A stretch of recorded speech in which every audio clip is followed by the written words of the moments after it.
Hello everyone, welcome to my channel. मैं हूं शिखा। आज इस वीडियो में हम भारत में निर्वाचन सुधार संबंधी सभी तथ्यों पर नज़र डालेंगे और वहीं हम इसके जितने भी ऑब्जेक्टिव टाइप क्वेश्चंस बनते हैं सारे कवर करेंगे। तो चलिए शुरू करते हैं। भारत में निर्वाचन सुधार, तो इसके अंतर्गत हम इसको निम्न चरणों के माध्यम से समझ सकते हैं। तो इसमें हम देखेंगे प्रथम चरण जो है 1950 से 1996 के बीच जितने भी यहाँ पे चुनाव सुधार हुए हैं उनके बारे में हम देखेंगे। तो यहाँ पे आप सबसे फर्स्ट नंबर पे देख सकते हो, जैसे यहाँ पे दिया हुआ है मतदान की आयु 18 वर्ष निर्धारित। तो मतदान की आयु कितनी कर दी गई थी? 18 वर्ष निर्धारित कर दी गई थी। और कौन से संविधान के अंतर्गत? 61वें संविधान संशोधन के अंतर्गत। 61वें संविधान संशोधन के अंतर्गत मतदान की आयु 18 वर्ष कर दी गई थी।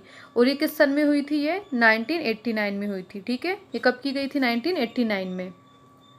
नेक्स्ट हम देखेंगे फोटोयुक्त पहचान पत्र, फोटोयुक्त पहचान पत्र का यूज़। ठीक है, फिर देखेंगे हम थर्ड नंबर पे ईवीएम का प्रचलन। ईवीएम का फुल फॉर्म क्या होता है? Electronic voting machine. तो इसका प्रचलन शुरू हुआ था। फिर फोर्थ नंबर पे हम देखेंगे 2 से अधिक निर्वाचन क्षेत्र से चुनाव लड़ने पर पाबंदी। अगर कोई उम्मीदवार 2 से अधिक चुनाव क्षेत्र से अगर वो चुनाव लड़ता है, मतलब देखो 2 क्षेत्र तो चल जाएंगे, पर अगर इससे ज़्यादा चुनाव क्षेत्र से वो चुनाव लड़ता है तो उस पर क्या हो जाएगी? पाबंदी लग जाएगी। ठीक है, फिर नेक्स्ट हम देखेंगे उम्मीदवार की डेथ पर चुनाव कैंसिल नहीं होगा। उम्मीदवार की अगर मृत्यु हो जाती है तो उस स्थिति में चुनाव को कैंसिल नहीं किया जाएगा। तो ये तो थे प्रथम चरण में, ये सब जो थे ये प्रथम चरण के सुधार थे। ठीक है, अब हम द्वितीय चरण देखेंगे। द्वितीय चरण हमारा शुरू हुआ था 1996 से 2000 के बीच। ठीक है, इसके बीच में हमारा द्वितीय चरण शुरू हुआ था। तो इसमें हम फर्स्ट नंबर पे देखेंगे राष्ट्रपति उपराष्ट्रपति के चुनाव में क्रमशः 50-50, 20-20 अनुमोदक व प्रस्तावक। ठीक है, तो इसमें देखो राष्ट्रपति के चुनाव में 50-50 और वहीं उपराष्ट्रपति के चुनाव में 20-20 अनुमोदक और प्रस्तावक होना ज़रूरी है। फिर सेकंड नंबर पे हम देखेंगे जमानत धन जो है वो 15,000 रुपये थे। जमानत राशि कितनी तय की गई थी? 15,000 रुपये। फिर 1999 में पोस्टल बैलेट की शुरुआत, 1999 में पोस्टल बैलेट की शुरुआत की गई थी। इसके ज़रिए जो भी सैनिक वगैरह रहते हैं वो अपना जो मतदान है वो डाक के द्वारा दे सकते हैं। ठीक है, मत भेज सकते हैं, मतलब डाक पत्र के द्वारा भेज सकते हैं। तो ये क्या 1999 में पोस्टल बैलेट की शुरुआत की गई थी। फिर हम देखेंगे तृतीय चरण। तो तृतीय चरण जो है वो 2000 से और जो अभी तक जो चला आ रहा है, ठीक है, अभी तक जो चला आ रहा है वो, ठीक है, 2000 से 2020 जो अभी तक चला आ रहा है। तो इसमें क्या क्या हुआ था? इसमें फर्स्ट में कहते हैं वीवीपैट का यूज़। तो वीवीपैट क्या होता है? वीवीपैट का फुल फॉर्म है voter verified paper audit trail.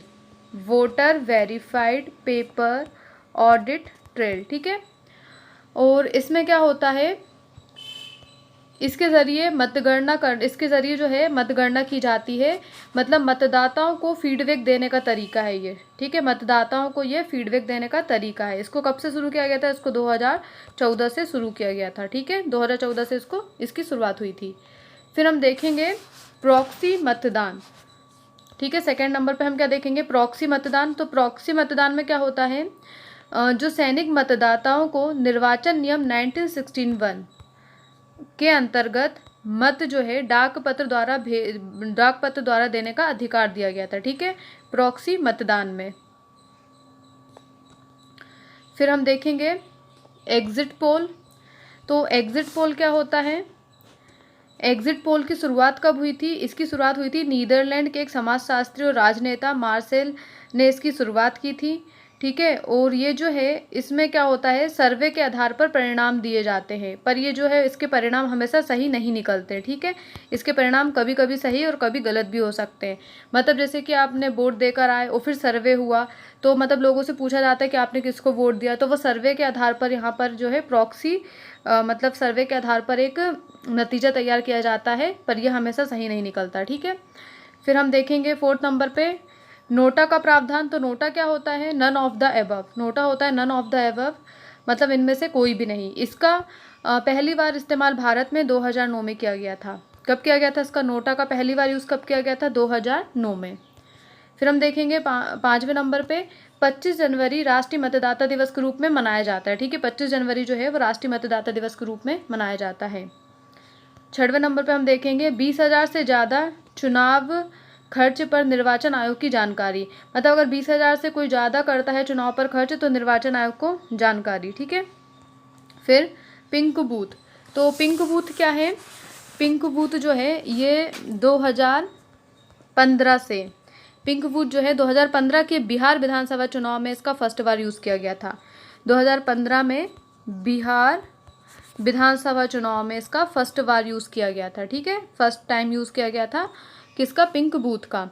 और इसका मकसद क्या है? पिंक बूथ का मकसद है इसमें हर महिला और पुरुषों को वोट देने का सुखद अनुभव हो। इसमें हर महिला और पुरुषों को वोट देने का क्या हो? सुखद अनुभव हो और वो वोट के प्रति सजग बने। ठीक है, तो मतलब इसका मेन मकसद ये था। और इसमें जितने भी जो अधिकारी और कर्मचारी वगैरह थे ये सब महिलाएं होती हैं।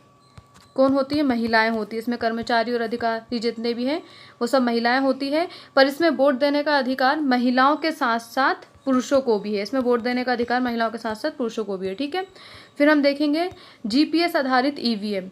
जीपीएस आधारित ईवीएम क्या होता है? इसके तहत ईवीएम की रियल टाइम ट्रैकिंग और मॉनिटरिंग की जाती है। ठीक है, जीपीएस आधारित ईवीएम में क्या होता है? इसके तहत ईवीएम की रियल टाइम ट्रैकिंग और मॉनिटरिंग की जाती है। ठीक है, फिर हम देखेंगे वीवीपैट से मतगणना। तो वीवीपैट से मतगणना क्या कहलाता है? वीवीपैट मैंने पहले भी बताया था, voter verified paper audit trail होता है और इससे मतगणना करके क्या होता है? मतदाताओं को फीडबैक देने का एक तरीका है ये। इसकी शुरुआत हुई थी 2014 से। ठीक है, फिर सी विजिट ऐप 10 मिनट विवाद निपटने के बाद ये बना था सी विजिट ऐप। देखो, अधिनियम संशोधन 1988 से इस प्रकार के संशोधन किए गए थे। ठीक है, तो फर्स्ट नंबर पे हम देखेंगे इलेक्ट्रॉनिक मतदान मशीन का प्रयोग किया जा सकेगा। वर्ष 2004 के लोकसभा चुनाव में इसका सर्वत्र प्रयोग हुआ तथा 2014 के बाद लगातार मतदान में इसका उपयोग होता आ रहा है। सेकंड नंबर पे हम देखेंगे राजनीतिक दलों का निर्वाचन आयोग के पास अनिवार्य पंजीकरण करवाना होगा। यदि वह चुनाव लड़ना चाहे तो कोई दल तभी पंजीकृत होगा जब वह संविधान के मौलिक सिद्धांतों के पालन करे तथा उनका समावेश अपने दलीय संविधान में करे। और थर्ड नंबर पे क्या है? मतदान केंद्र पर कब्जा जाली मत द्वारा। अगर जाली मत होता है तो मतदान केंद्र पर कब्जा कर लिया जाएगा। ठीक है, तो इस तरीके से इसके आज हमने सारे टॉपिक क्लियर कर लिए। अब हम इसके ऑब्जेक्टिव टाइप क्वेश्चन करेंगे। यहाँ पे हम देखेंगे निर्वाचन आयोग से संबंधित फर्स्ट क्वेश्चन। तो फर्स्ट क्वेश्चन है तारकुंड समिति तथा गोस्वामी समिति का संबंध किससे है? ठीक है, तो इसका 4 ऑप्शन दिए हुए यहाँ पे। चुनाव व्यवस्था में आमूल सुधार से है, राज्य द्वारा निर्वाचन के लिए वित्तीय सहायता से है, या चुनाव में अपराधी तत्वों की वृद्धि पर प्रतिबंध है, या चुनाव में काले धन के बढ़ते प्रभाव पर रोक है। तो इसका आंसर होना चाहिए चुनाव व्यवस्था में आमूल सुधार से। ठीक है, तारकुंड समिति और गोस्वामी समिति का संबंध चुनाव व्यवस्था में आमूल सुधार से है। सेकंड क्वेश्चन देखेंगे हम 1952 का वर्ष भारतीय इतिहास में क्यों महत्वपूर्ण है? ठीक है, तो 1952 का वर्ष जो है वो भारतीय इतिहास में क्यों महत्वपूर्ण है? राज्य पुनर्गठन अधिनियम पारित हुआ था, या फिर हरियाणा राज्य विभाजित हुआ था, या फिर भारत में प्रथम सरकारी जनगणना हुई थी, या लास्ट ऑप्शन क्या दिया है? लोकसभा का प्रथम आम निर्वाचन हुआ था। तो इसका आंसर क्या होना चाहिए? इसका आंसर होना चाहिए लोकसभा का प्रथम आम निर्वाचन हुआ था। ठीक है, 1952 में क्या हुआ था? लोकसभा का प्रथम आम निर्वाचन हुआ था। थर्ड क्वेश्चन देखेंगे हम। थर्ड क्वेश्चन है भारत निर्वाचन पद्धति निम्न में से किस देश के निर्वाचन पद्धति के अनुरूप है? मतलब भारत की जो चुनाव प्रणाली है वो किस देश से रिलेटेड है? ठीक है, किस देश से ली गई है? तो वो ली गई है ब्रिटेन से। किस देश से ली गई है? ब्रिटेन से।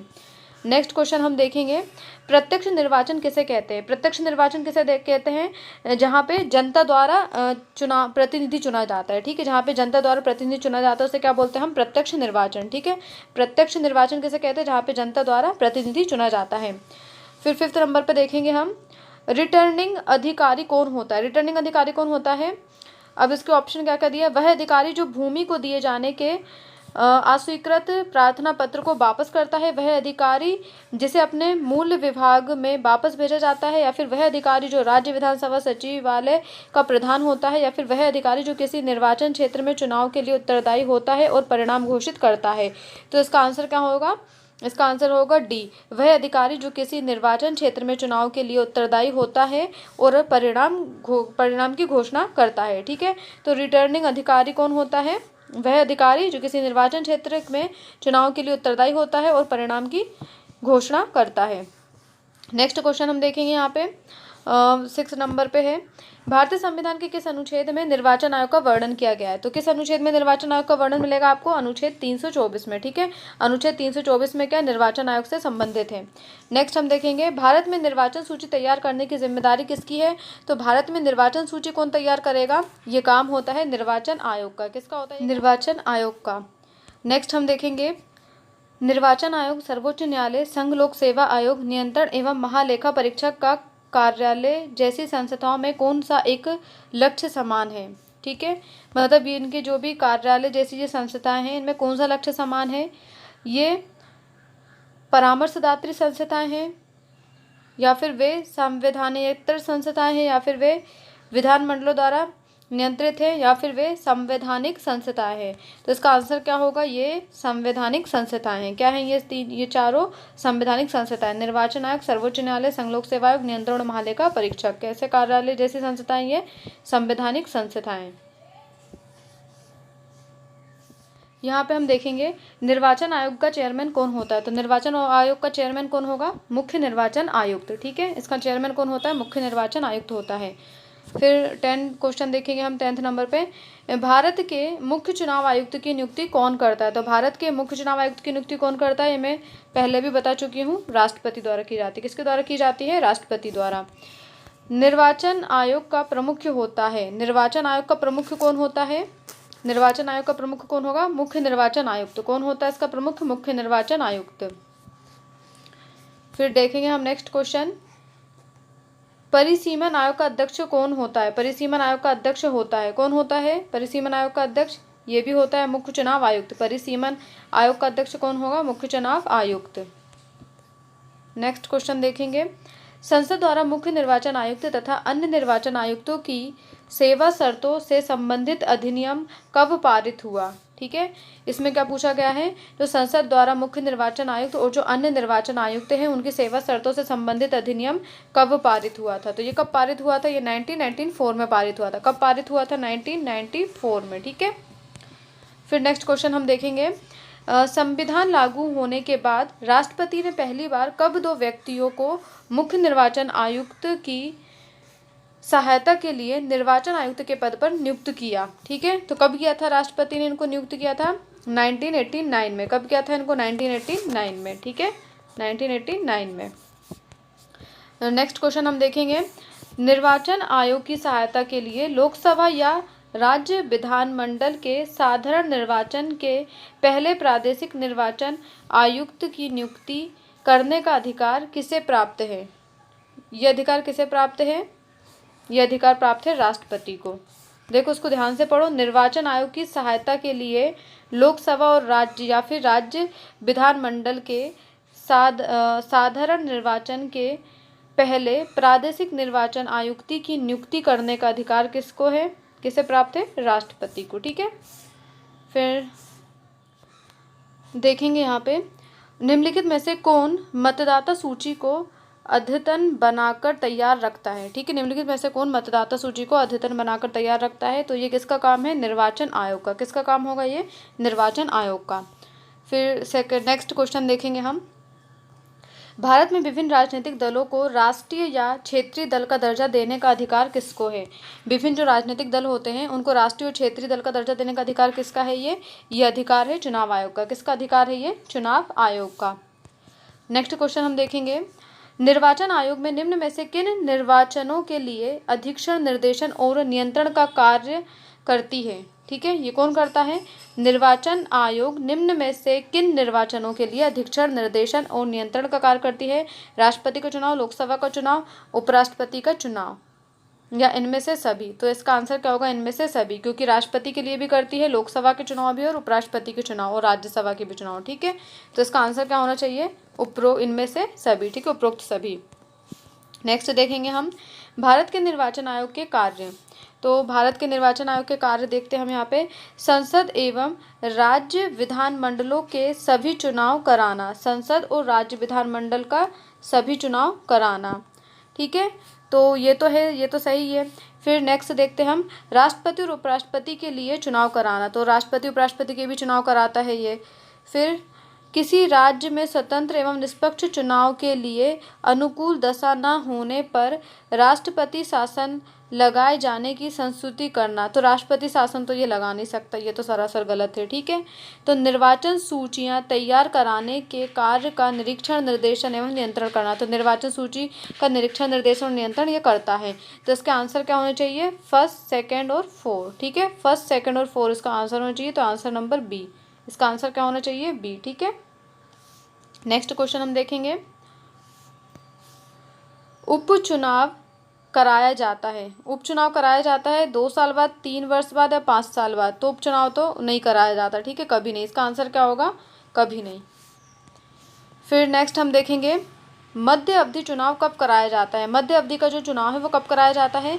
समय के पूर्ण होने से पहले ही, जब लोकसभा भंग हो जाए या जब कोई निश्चित सदस्य अपना पद त्याग देता है, मतदान के समय जब कोई अंतर ना हो, या फिर जब कभी मंत्रीगण किसी पार्टी से अपना त्यागपत्र देते हैं।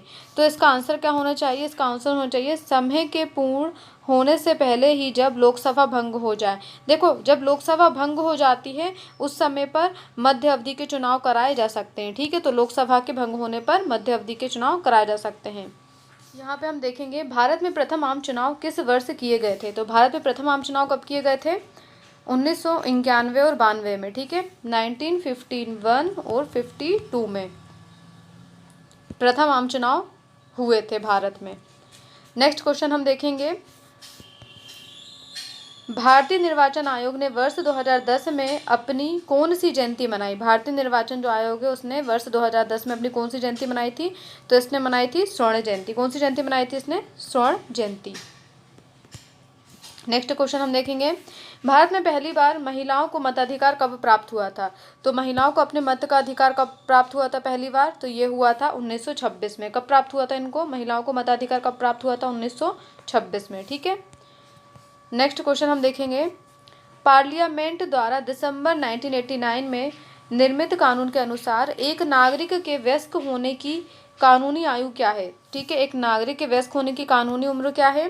तो इसका आंसर होना चाहिए 18 वर्ष। कितनी है? 18 वर्ष। नेक्स्ट क्वेश्चन देखेंगे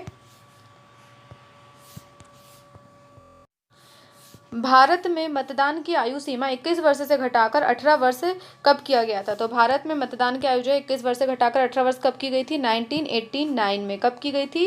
1989 में। और कौन से संविधान संशोधन के अंतर्गत? 61वें संविधान संशोधन के अंतर्गत। ठीक है, तो कब की गई थी ये? 61वें संविधान संशोधन के अंतर्गत आयु सीमा जो है 21 से घटाकर 18 वर्ष कर दी गई थी। नेक्स्ट देखेंगे मत देने का अधिकार किस आयु पर मिलता है। तो मत देने का अधिकार किस आयु वर्ग को है? तो वो है 18 वर्ष। ठीक है, क्या है इसका आंसर? 18 वर्ष। नेक्स्ट क्वेश्चन देखेंगे हम भारत का प्रथम मुख्य चुनाव आयुक्त कौन था। तो भारत का प्रथम मुख्य चुनाव आयुक्त कौन था? सुकुमार सेन। कौन था भारत का प्रथम मुख्य चुनाव आयुक्त? सुकुमार सेन। चुनाव के समय किसी चुनाव क्षेत्र में चुनाव प्रचार कब बंद करना होता है। ठीक है, चुनाव के समय किसी चुनाव क्षेत्र में चुनाव प्रसार जो है कब बंद करना होता है? तो मतदान समाप्त होने के 48 घंटे पहले। मतदान समाप्त होने के 48 घंटे पहले। ठीक है, नेक्स्ट क्वेश्चन हम देखेंगे एक व्यक्ति, ऑप्शन दिए हुए हैं यहाँ पे, 1 से अधिक निर्वाचन क्षेत्र से चुनाव नहीं लड़ सकता, 2 से अधिक निर्वाचन क्षेत्र से चुनाव नहीं लड़ सकता, 3 से अधिक निर्वाचन क्षेत्र से चुनाव नहीं लड़ सकता, या 4 से अधिक निर्वाचन क्षेत्र से चुनाव नहीं लड़ सकता। तो इसका आंसर क्या होगा? एक व्यक्ति जो है वो 2 से अधिक निर्वाचन क्षेत्रों से चुनाव नहीं लड़ सकता। ठीक है, एक व्यक्ति केवल 2 निर्वाचन क्षेत्र से चुनाव लड़ सकता है, पर इससे अधिक निर्वाचन क्षेत्रों से वो चुनाव नहीं लड़ सकता। ठीक है, नेक्स्ट हम देखेंगे किसी निर्वाचन के दौरान किसी राजनीतिक दल के उम्मीदवार की मृत्यु हो जाने की स्थिति में कितने दिनों के अंदर दूसरा प्रत्याशी खड़ा करना पड़ता है। मतलब एक राजनीतिक दल के उम्मीदवार की अगर मृत्यु हो जाती है तो कितने दिन के अंदर उसकी जगह पर एक दूसरा प्रत्याशी खड़ा करना पड़ेगा। तो इसका आंसर है 7 दिन के अंदर। कितने? 7 डेज के अंदर। नेक्स्ट है, देखेंगे हम, मुख्य चुनाव आयुक्त को संवैधानिक प्रस्तावों के बिना नहीं हटाया जा सकता। ठीक है। फिर नेक्स्ट क्या दिया है? कारण दिया है, ये कथन है। उसका कारण क्या है? मुख्य चुनाव आयुक्त एक संवैधानिक व्यक्ति है। तो यहाँ पे क्या दिया था? मुख्य चुनाव आयुक्त को संवैधानिक प्रस्तावों के बिना नहीं हटाया जा सकता क्योंकि मुख्य चुनाव आयुक्त एक संवैधानिक व्यक्ति है। तो ये सही है और इसका ये सही कारण है। तो इसमें क्या बोलेंगे? ए और आर दोनों सही है और जो है आर जो है वो एक ही सही व्याख्या करता है। ठीक है। तो इसमें क्या है? आर जो है वो एक ही सही व्याख्या करता है। देखो इसने व्याख्या क्या करी है? मुख्य चुनाव आयुक्त एक संवैधानिक व्यक्ति है, इसलिए मुख्य चुनाव आयुक्त को संवैधानिक प्रस्तावों के बिना नहीं हटाया जा सकता। नेक्स्ट देखेंगे हम, मुख्य निर्वाचन आयुक्त को प्रतिमाह कितना वेतन मिलता है। तो मुख्य निर्वाचन आयुक्त को प्रतिमाह कितना वेतन मिलता है? 90,000 रुपये। या अब शायद ज़्यादा मिलने लगा हो तो आप एक बार सर्च करके देख लीजिएगा। फिर यहाँ पे दिया है अन्य निर्वाचन आयुक्त को प्रतिमाह कितना वेतन मिलता है। तो मुख्य निर्वाचन आयुक्त से थोड़ा सा कम मिलेगा, तो इनको कितना मिलता है? 80,000 रुपये। फिर नेक्स्ट क्वेश्चन देखेंगे, मुख्य निर्वाचन आयुक्त की पदावधि होती है। अब देखो यहाँ पे दिया हुआ है, ये क्वेश्चन अपन इधर देख लेते हैं। यहाँ पे देखते हैं हम ये वाला क्वेश्चन, मुख्य निर्वाचन आयुक्त की पदावधि होती है। देखो मुख्य निर्वाचन आयुक्त की पदावधि क्या बताई थी मैंने? 6 वर्ष या फिर 65 वर्ष की आयु, जो भी पूर्ण हो, जो भी पहले पूर्ण हो। ठीक है। तो इसका आंसर क्या होगा? मुख्य निर्वाचन आयुक्त की आयु क्या होती है? 6 या फिर 65 वर्ष। ठीक है। ये मुख्य चुनाव आयुक्त की पदावधि है। और यहाँ पे सेकंड क्वेश्चन दिया है, फिर अन्य निर्वाचन आयुक्त की पदावधि कितनी होती है। तो अन्य जो 2 और जो निर्वाचन आयुक्त हैं उनकी पदावधि कितनी थी? उनकी पदावधि थी 6 वर्ष या फिर 62 वर्ष की आयु, जो भी पहले हो। ठीक है। इसकी क्या होती है? 6 या फिर 62 वर्ष। ठीक है। तो आप याद रखना, जो मुख्य निर्वाचन आयुक्त है उसमें क्या है? 65 वर्ष दिया हुआ है और जो अन्य जो निर्वाचन आयुक्त हैं उनकी आयु क्या दी हुई है? 62 वर्ष। नेक्स्ट हम देखेंगे, अन्य निर्वाचन आयुक्त अपना त्यागपत्र देते हैं। जो अन्य जो 2 निर्वाचन आयुक्त हैं वो अपना त्यागपत्र किसको देते हैं? वो भी अपना त्यागपत्र किसको देंगे? राष्ट्रपति को देंगे। ठीक है। क्योंकि राष्ट्रपति ही उनको नियुक्त करता है। चुनाव आयोग के निम्नलिखित कार्यों पर विचार कीजिए। तो हम यहाँ पे देखेंगे चुनाव आयोग के कार्य। फर्स्ट कार्य क्या है? पहले दिया है स्वतंत्र एवं निष्पक्ष चुनाव का अधीक्षण, निर्देशन तथा संचालन करना। तो ये तो सही है। फिर सांसद, राज्यों की विधायिकाओं, राष्ट्रपति उपराष्ट्रपति के चुनाव की निर्वाचन नामावली तैयार करना, ये भी सही है। चुनाव लड़ने वाले व्यक्तियों तथा राजनीतिक दलों को चुनाव चिन्ह देना तथा राजनीतिक दलों को मान्यता देना, ये भी सही है। चुनाव विवादों में अंतिम निर्णय की उद्घोषणा, तो ये गलत है। ठीक है। मतलब ये तो नहीं करेगा वो, चुनाव विवादों में अंतिम निर्णय की उद्घोषणा नहीं करता है, उसको ये अधिकार नहीं है। तो ये जो 3 जो हैं ये तीनों सही है। तो अपना आंसर क्या होना चाहिए? अपना आंसर होना चाहिए फर्स्ट, सेकेंड और थर्ड, मतलब ए। नेक्स्ट क्वेश्चन हम देखेंगे, भारत के संदर्भ में निम्नलिखित कथनों पर विचार कीजिए। ठीक है। भारत के संदर्भ में तो फर्स्ट क्या है? मुख्य चुनाव आयुक्त और अन्य चुनाव आयुक्तों को समान अधिकार प्राप्त है, परंतु मिलने वाले वेतन में असमानता है। अब देखो यहाँ पे क्या दिया है? यहाँ पे बोल रहा है मुख्य चुनाव आयुक्त और जो इसके नीचे जो रहते हैं अन्य चुनाव आयुक्त जो हैं, इनको बोल रहा है कि समान अधिकार प्राप्त है। तो ये तो गलत है, उनको समान अधिकार नहीं प्राप्त है। ठीक है।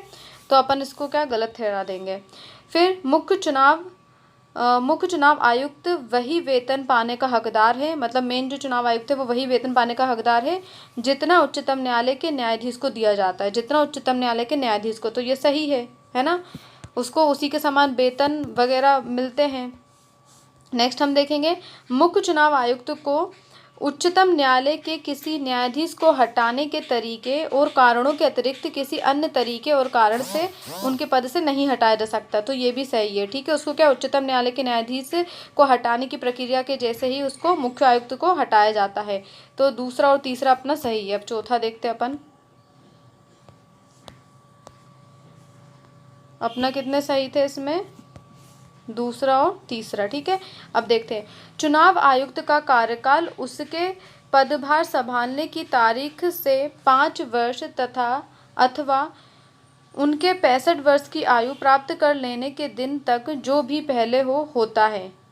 तो ये क्या है, चुनाव आयुक्त का कार्यकाल उसके पदभार संभालने की तारीख से 5 वर्ष। देखो 5 वर्ष तो है ही नहीं, यहाँ पे क्या दिया है, 6 वर्ष दिया है, 6 वर्ष या फिर 62 वर्ष। ठीक है, ये क्या है, चुनाव आयुक्त के लिए है। और मुख्य चुनाव आयुक्त के लिए क्या दी थी, 6 वर्ष या फिर 65 वर्ष। ठीक है, तो मतलब यहाँ तो 5 वर्ष लिख कर ही गलत कर दिया। तो अपना आंसर क्या होना चाहिए, इसमें अपना आंसर होना चाहिए 2 और 3। ठीक है, तो ये वाला बी जो है अपना आंसर होना चाहिए। इसका आंसर क्या होगा, बी। नेक्स्ट क्वेश्चन देखेंगे हम। दिनेश गोस्वामी समिति ने सिफारिश की थी। दिनेश गोस्वामी समिति ने सिफारिश की थी, क्या की थी, राज्य स्तरीय निर्वाचन आयोग के गठन की, लोकसभा के चुनाव के लिए सूची पद्धति की, या लोकसभा के चुनाव के सरकारी निधियन की, या फिर लोकसभा के चुनाव में निर्दलीय प्रत्याशियों की अभ्यर्थता पर प्रतिबंध। तो इसका आंसर क्या होगा, इसका आंसर होगा सी, लोकसभा के चुनाव के सरकारी निधियन की। ठीक है, लोकसभा के चुनाव के सरकारी निधियन की गोस्वामी समिति ने सिफारिश की थी लोकसभा के चुनाव की। नेक्स्ट देखेंगे हम, दिनेश गोस्वामी समिति का संबंध था, ये किससे था, इसका निर्वाचन सुधार से। अभी अपन ने ऊपर देखा। ठीक है, तो इसका संबंध क्या था, निर्वाचन सुधार से। नेक्स्ट देखेंगे हम, मुख्य निर्वाचन आयुक्त के संबंध में क्या सही है। मुख्य निर्वाचन मुख्य जो निर्वाचन आयुक्त होता है उसके संबंध में क्या सही है, देखेंगे हम तीनों चारों पॉइंट। तो फर्स्ट दिया है, इसकी नियुक्ति राष्ट्रपति करता है, ये सही है। इनको सर्वोच्च न्यायालय के न्यायाधीश की भांति पद युक्त किया जा सकता है, ये भी सही है। वह राष्ट्रपति, उपराष्ट्रपति, संसद, विधानमंडल सदस्यों का चुनाव करता है। देखो राष्ट्रपति का करता है, उपराष्ट्रपति का करता है, और किसका करता है, ये लोकसभा, राज्यसभा और विधानमंडल का सदस्यों का चुनाव करता है, ये भी सही है। इसका कार्यकाल 5 वर्ष का होता है, गलत। ठीक है, इसका कार्यकाल कितने वर्ष का होता है, 6 वर्ष का होता है।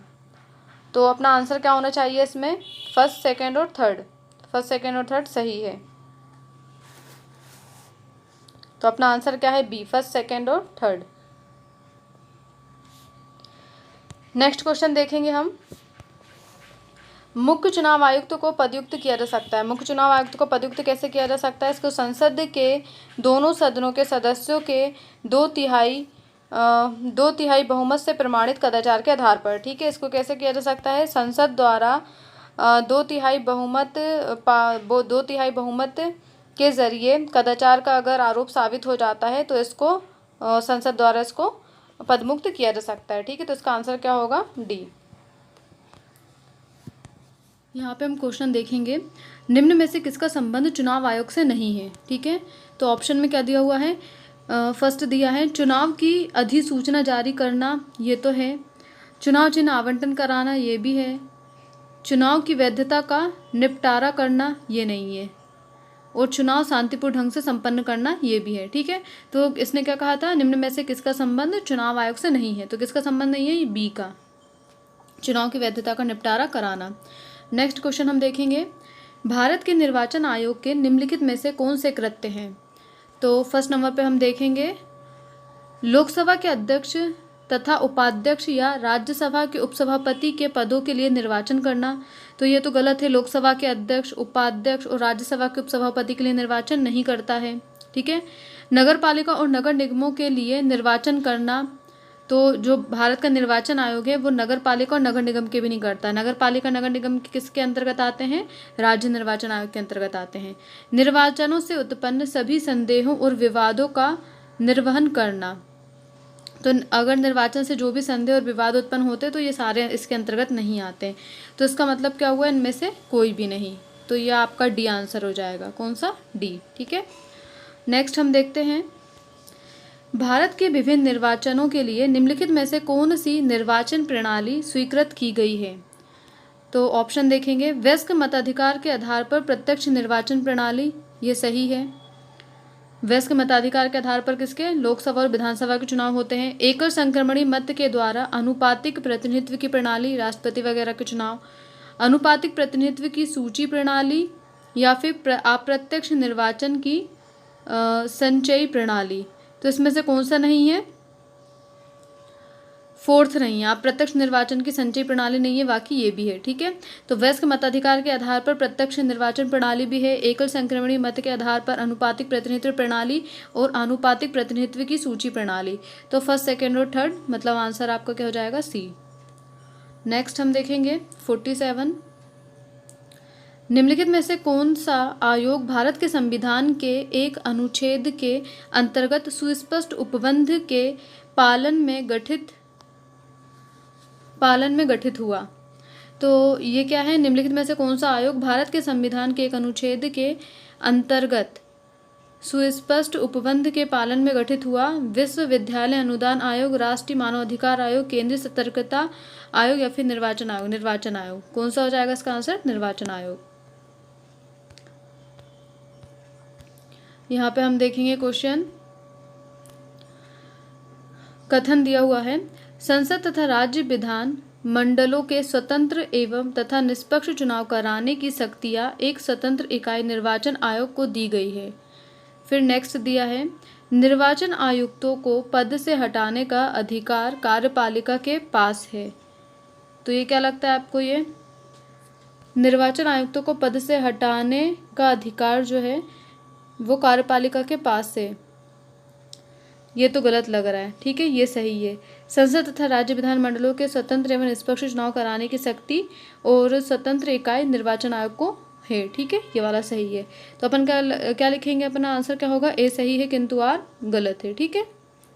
तो अपना सी आंसर हो जाएगा। नेक्स्ट क्वेश्चन हम देखेंगे, निम्नलिखित में से कौन सा काम निर्वाचन आयोग का नहीं है? इनमें से कौन सा काम निर्वाचन आयोग नहीं करता? देखो, चिन्हों का आवंटन करता है, निर्वाचन तारीखें तय करता है, ठीक है, चुनाव की निष्पक्षता बनाए रखना ये भी है, चुनाव के लिए उम्मीदवारों का चयन करना ये नहीं करता, ठीक है। तो अपना आंसर क्या हो जाएगा, डी। आपका आंसर क्या होगा, डी। नेक्स्ट क्वेश्चन हम देखेंगे, मुख्य निर्वाचन आयुक्त की नियुक्ति तथा उसको पदयुक्त करने का अधिकार निम्नलिखित में से किसको है? तो मुख्य निर्वाचन आयुक्त की नियुक्ति और उसको पदमुक्त करने का अधिकार किसको है? यह अधिकार होगा राष्ट्रपति को, ठीक है। देखो, मुख्य निर्वाचन आयुक्त की नियुक्ति भी कौन करता है? राष्ट्रपति करता है ना, और अन्य निर्वाचन आयुक्त उनकी भी नियुक्ति कौन करता है? राष्ट्रपति करता है। निर्वाचन आयुक्त की सेवा शर्त तथा कार्यकाल निश्चित करता है। सेवा शर्त और कार्यकाल कौन निश्चित करता है? संविधान, ठीक है। निर्वाचन आयुक्त की सेवा शर्तें और कार्यकाल संविधान के अंतर्गत आती हैं। फिर नेक्स्ट क्वेश्चन देखेंगे, लोकसभा अथवा विधानसभा के किसी चुनाव प्रत्याशी की जमानत राशि कब जब्त कर ली जाती है? यहाँ पे हम ऑप्शन देखेंगे, जब वह चुनाव जीतने में असफल हो जाता है, जब वह कुल मतदान के 1/4 मत भी प्राप्त नहीं कर पाता, जब वह कुल मतदान के 1/5 मत भी प्राप्त नहीं कर पाता, जब वह कुल मतदान के 1/6 मत भी प्राप्त नहीं कर पाता। तो इसका आंसर क्या होगा आपका, डी। जब वह कुल मतदान के 1/6 मत भी प्राप्त नहीं कर पाता। जैसे अगर 600 मत हैं तो उसका 1/6 करोगे तो कितना आ जाएगा, 100 आ जाएगा। तो मतलब जब उम्मीदवार जो है वो 100 मत भी ना प्राप्त कर पाए, ठीक है, तब उसमें जो जमानत राशि उसकी जब्त कर ली जाती है।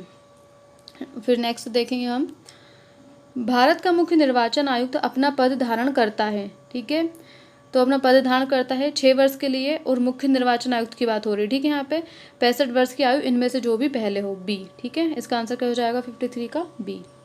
नेक्स्ट देखेंगे, ईवीएम का प्रयोग भारतीय चुनावों में कब से प्रारंभ हुआ? तो ईवीएम का प्रयोग कब से प्रारंभ हुआ? ईवीएम का मतलब क्या होता है, इलेक्ट्रॉनिक वोटिंग मशीन। इसका प्रारंभ कब से हुआ है? 1998 से। कब से हुआ है? 1998 से। लास्ट क्वेश्चन हम देखेंगे, परिसीमन आयोग के संदर्भ में निम्नलिखित कथनों पर विचार कीजिए। परिसीमन आयोग के आदेशों को किसी न्यायालय में चुनौती नहीं दी जा सकती। परिसीमन आयोग के आदेश जब लोकसभा अथवा राज्य विधानसभा के सम्मुख रखे जाते हैं तब उन आदेशों में कोई संशोधन नहीं किया जा सकता। तो इसका आंसर क्या होना चाहिए? इसका आंसर है सी, दोनों, ठीक है। परिसीमन जो आयोग है परिसीमन आयोग के आदेशों को किसी न्यायालय में चुनौती नहीं दी जा सकती। और परिसीमन आयोग के आदेश जब लोकसभा तथा राज्य विधानसभा के सम्मुख रखे जाते हैं तब उन आदेशों में कोई संशोधन नहीं किया जा सकता। ठीक है, तो ये दोनों ही क्या है, सही कथन है। तो ये हमारे ऑब्जेक्ट टाइप क्वेश्चंस यहाँ पे कंप्लीट होते हैं।